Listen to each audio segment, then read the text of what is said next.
Hey everybody, it's Eric from epautos.com, your libertarian car guy. About to show you the 2021 Kia K5, which is the latest Kia sedan and one of the few new sedans. But for the moment, I'm focusing on my new friend. This is, I call him the big head, and he's just big generally. He showed up a couple of weeks ago, and I think he's going to be the latest addition to my menagerie of beasts. He's currently living in the garage. And seems to be enjoying guarding my Trans Am and my motorcycles. Anyway, back to the K5. Nominally, this one replaces the Optima, which is being retired after this year, but it's an entirely different car. It's not just a reskinned, updated Optima. It is longer, it is wider, it's on a longer wheelbase, and frankly, I think it shames some of the high-end cars.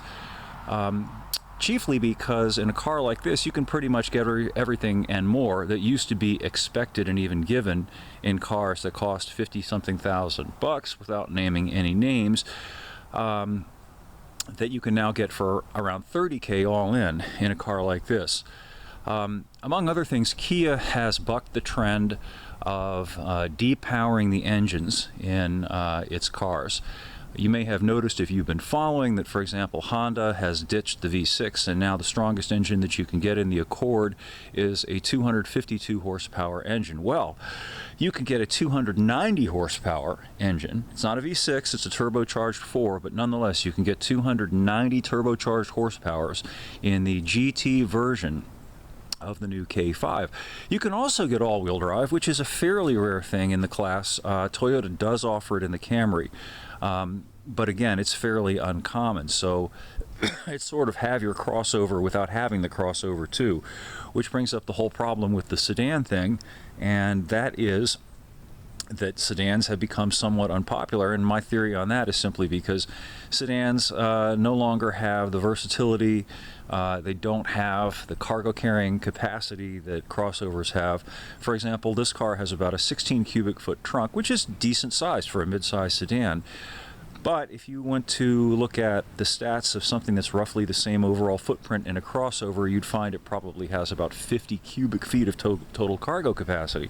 However, utility isn't everything, and for people who do like some style, well, here's something for you. It's a really nice looking car, really well appointed car, really powerful car too.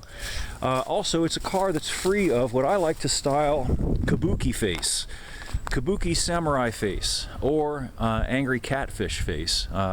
Has a nice face. It doesn't have an over-the-top look to it. Also, on the inside, and I think I did a video about this previously, but I'll try and show you again before I freeze my tuchus off, because it's freaking freezing here, as Dr. Evil would say. But have a look at the interior of this thing, and in particular, pay attention to the extra-large touch screen, which is not illuminated at the moment on account of the fact that I don't have the key with me.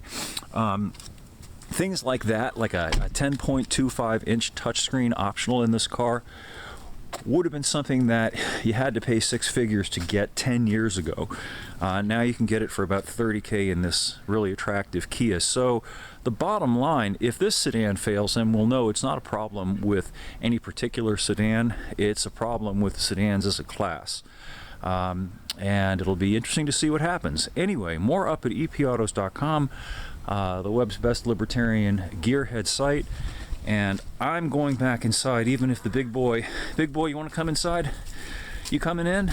You gonna come in, or are you gonna stay out with the birds? You're staying out with the birds. All right, well, I'm going inside because I've done had enough. Anyway, thanks as always for listening to the vids and reading the articles and keeping the wheels turning. And I and Elvis say thank you very much, and we'll catch up with you again soon.